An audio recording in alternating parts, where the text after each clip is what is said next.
ఆచి చికెన్ మసాలా.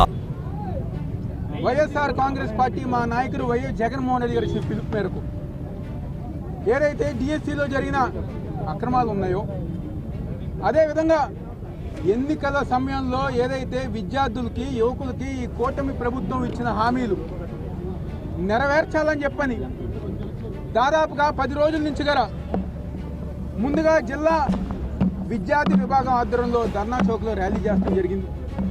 అదేవిధంగా ప్రతి నియోజకవర్గంలో గల 3 రోజులు దాదాపుగా రిలే నిరాదేశ కార్యక్రమాలు యువకులు విద్యార్థులతో మేము కలిసి నిర్వహించుకోవడం జరిగింది.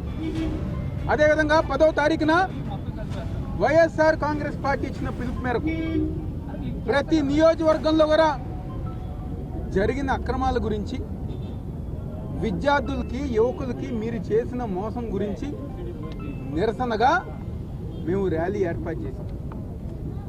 పోలీసులకి మేము పర్మిషన్ పెట్టుకున్నాం. శాంతియుతంగా మేము ర్యాలీ చేస్తామని చెప్పాం. ఏదైతే రిలే దీక్షలో మాకు వచ్చిన విద్యార్థులు, యువకులు వచ్చిన స్పందన చూసి, ర్యాలీకి వచ్చిన స్పందన చూసి ఈరోజు ఈ కూటమి ప్రభుత్వం భయపడింది. నిన్న మధ్యాహ్నం నుంచి పోలీసులతో నోటీసులు ఇప్పించారు. ప్రతి ఒక్క వైఎస్ఆర్ కాంగ్రెస్ పార్టీ నాయకుల్ని, కార్యకర్తల్ని భయపెట్టారు. మీరు కనుక ర్యాలీలో పాల్గొంటే మిమ్మల్ని అరెస్ట్ చేస్తామని చెప్పని, తప్పుడు కేసులు పెడతామని చెప్పని భయపెట్టే విధంగా ఈరోజు ఈ కూటమి ప్రభుత్వం వ్యవహరించిన తీరు. నిన్న రాత్రి ప్రతి నియోజకవర్గంలో ఉన్న సమన్వయకర్తకి నోటీసులు అందజేసి ర్యాలీ నిర్వహించుకోవద్దని చెప్పారు. బెదిరింపులు పోలీసులు చేశారు, భయపెట్టాలని చెప్పి చూశారు. కానీ వాళ్ళు ఎంత భయపెట్టాలనుకున్నా, ఎంత బెదిరించాలనుకున్నా ఈరోజు వేలాదిగా విద్యార్థులు, యువకులు బయటకు వచ్చి జగన్మోహన్ రెడ్డి గారికి, వైఎస్ఆర్ కాంగ్రెస్ పార్టీకి మద్దతు ఇచ్చారు. ఇప్పటికన్నా కూటమి ప్రభుత్వం వాస్తవాలు తెలుసుకోవాలి. మీరు ఎంత భయపెట్టాలనుకున్నా రోడ్డు మీదకి విద్యార్థులు, యువకులు వస్తున్నారంటే ఈరోజు తప్పు జరిగింది కాబట్టి ఈరోజు వాళ్ళందరూ గారా ముందుకు వస్తాం జరుగుతుంది. మా కుటుంబం గురించి మాట్లాడతారు. మా కుటుంబం గురించి ఏం తెలుసు వాళ్ళకి? మా ముత్తాత దేవినేని సూర్యనారాయణ గారు నెప్పలి గ్రామానికి 18 ఏళ్ళు సర్పంచ్గా పనిచేశారు. మా తాతగారు దేవినేని రామకృష్ణ వరప్రసాద్ ఈ జిల్లాలోనే ఫస్ట్ ఇండస్ట్రీ, సువర్ణ ఇండస్ట్రీస్ అని చెప్పని ప్రకాశం బ్యారేజ్కి ఆ రోజు గడ్డలు సప్లై చేసింది మా కుటుంబం నుంచి వచ్చిన ఇండస్ట్రీస్.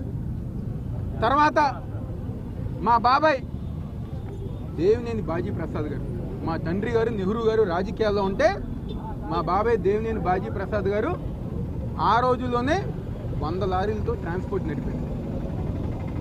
ఇది నా కుటుంబ చరిత్ర.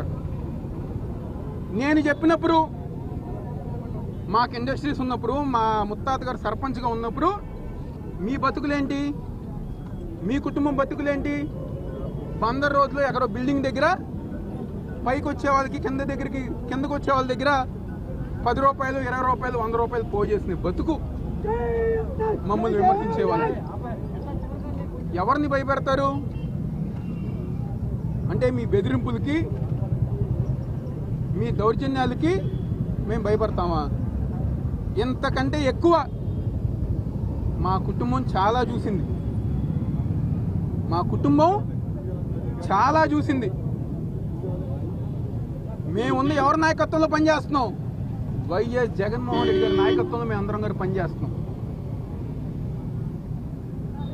ఆ నాయకత్వంలో పనిచేసి మీ బెదిరింపులకి, మీ కమీడియన్ డైలాగులకి, మీ జోకర్ యాషాలకి మేము భయపడతాం అనుకుంటున్నారా? మీరు ఎన్ని తప్పుడు కేసులు పెట్టినా, ఎంత భయపెట్టాలని చెప్పి చూసినా వైఎస్ఆర్ కాంగ్రెస్ పార్టీ జగన్మోహన్ రెడ్డి గారి నాయకత్వంలో ఇంతకంటే ఎక్కువగా ప్రజానికం కోసం పనిచేస్తామని చెప్పి నేను సందర్భంగా చెప్తున్నా. ఆచి చికెన్ మసాలా.